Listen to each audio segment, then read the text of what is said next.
Suri was 11 years old, and she had never once seen a plant grow in the ground. She had been born on Mars in Hope Station, a small colony of domes and tunnels at the edge of a wide red plain. Outside the windows, everything was the same color, red. Red rocks, red dust, red sky. The sun was small and far away, and the wind carried sand that hissed against the glass day and night. Nothing grew out there. Nothing had ever grown out there, in all the millions of years the planet had been turning. Inside, people grew food, but not the way they did on Earth. Suri had seen the hydroponic racks, where lettuce and beans hung in trays of water and pink light, their roots dangling in the air, never touching soil. It was clever. It was useful.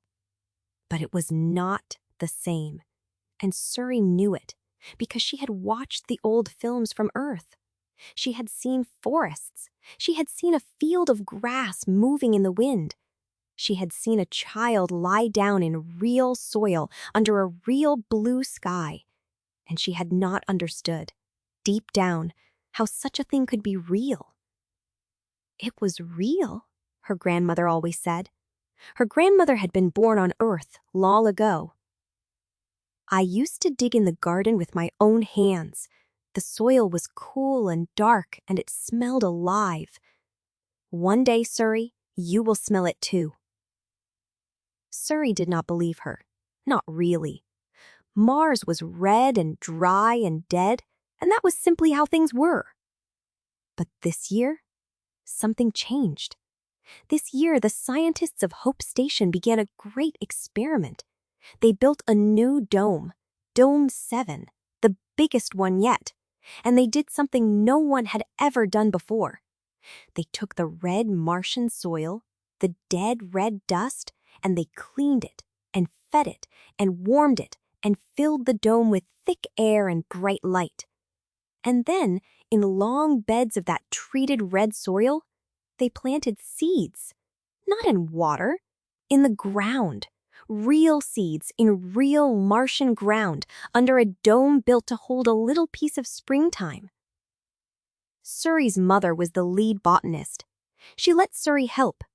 Every day after lessons, Suri put on her soft shoes and went into Dome 7, where the air was warm and damp and smelled of nothing yet. And she knelt by the beds and looked at the flat red soil, waiting. For weeks, nothing happened. The soil stayed flat and red and empty. Suri began to think she had been right all along. Mars was dead.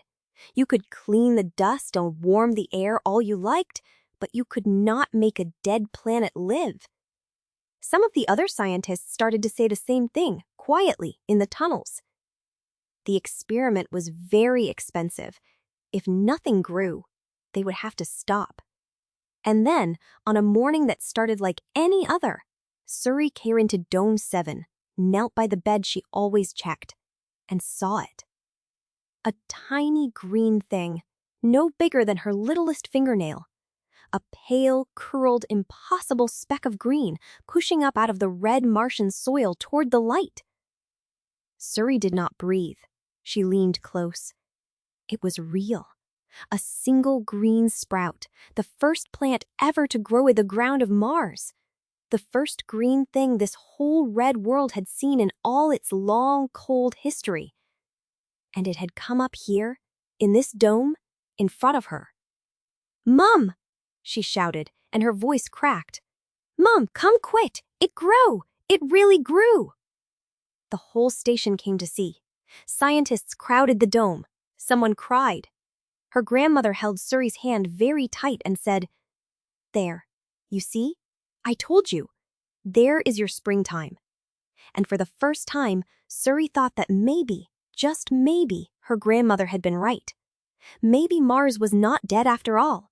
Maybe it had only been waiting. But Mars was not done with them yet. That same evening, the warning came. Suri heard the alarm in the tunnels, a low, steady tone, and she saw the grown-ups go still and serious. A dust storm. not a small one. The big kind, the kind that came only once or twice in a Martian year and swallowed the whole sky for days. It was coming fast, faster than the forecasts had said, and it would hit Hope Station before morning. Dust storms were dangerous. The thick dust blocked the weak sunlight. It clogged the machines. And worst of all, it could cut the power. The old domes were strong and could hold through a storm in the dark. But Dome 7 was new. It was experimental. Its heat and its light came from systems that had never been tested in a real storm. If the power failed in the night, the dome would grow cold, colder than ice. And the little green sprout, the first plant on Mars, the most precious thing in the whole colony, would freeze and die before the sun came back. Suri stood in the tunnel and listened to the wind beginning to rise outside, that endless hissing wind, growing louder now, hungry. The grown-ups were busy sealing the main domes, checking the air, counting heads.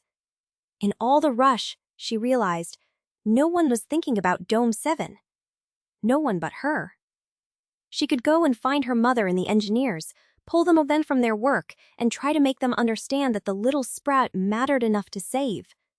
Or she could go to Dome 7 herself, right now, alone, and try to keep the first plant on Mars alive through the long, dark, freezing night. The wind howled. The lights flickered. Suri had to choose.